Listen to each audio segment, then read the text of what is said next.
signed to Polydor, we had our first advance on record sales, which was you know, a phenomenal sum of £5,000, and we just didn't know that so much money existed. It just seemed incredible.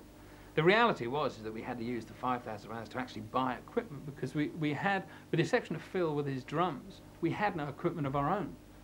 You know, the first song, Love Meeting Love, was all recorded using sort of borrowed equipment. I used a Heyman bass guitar that had no pickup screws in it, and I remember having to sort of record the whole thing laid like this, because every time I leant forward, the magnets in the pickups used to go and suck out and hit the strings, so you'd be sort of desperately trying to push the pickup back in.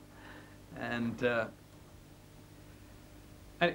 what a hero that I had at the time too, because of the connection of the serious muso stuff. One of my favourite bands was called Return to Forever, and they had a phenomenal bass player in there called Stanley Clarke, and he was also a sort of a real watershed musician for me, because, you know, being a drummer, I really loved the Billy Cobham thing and what he was doing in the Mahavishnu Orchestra and the Tony Williamses.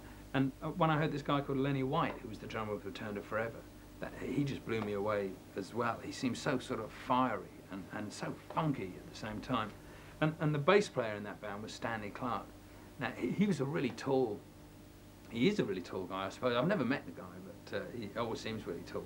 But he had these most amazing, slick-looking basses, which, as it turned out, were called alembic basses, which is, this bass here is an alembic bass. And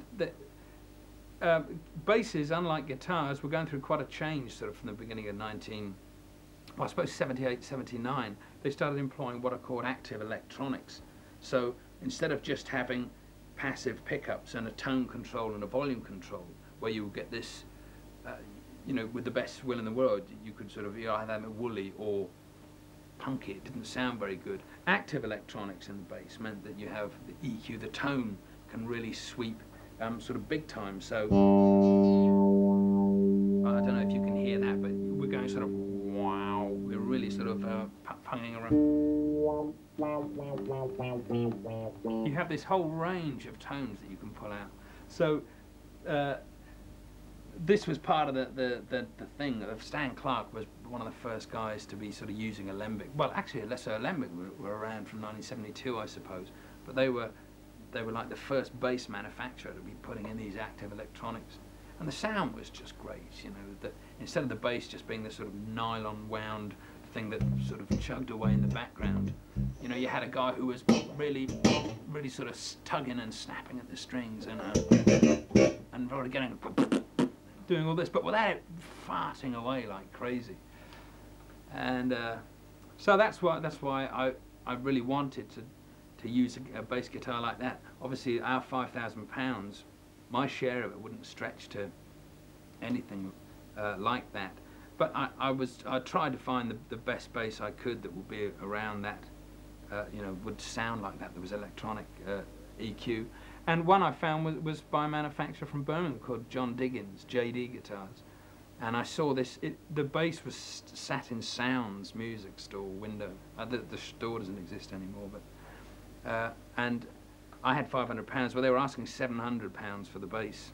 You know, it's an incredible amount of money, really. And I said, well, I've only got 5. And the bloke in the shop said, yeah, well, it's 7. I said, well, I've only got 5. And he said, well, it's not really our bass. We're doing a sale or return. I'll phone up and see if he'll do a deal. And I guess John Diggins needed the money as well, so he, you know, he said, yeah, you can have it. You know, have the bass for £500. So I bought that. That took up my share of the stuff. So I was still a bit knackered with amplification and that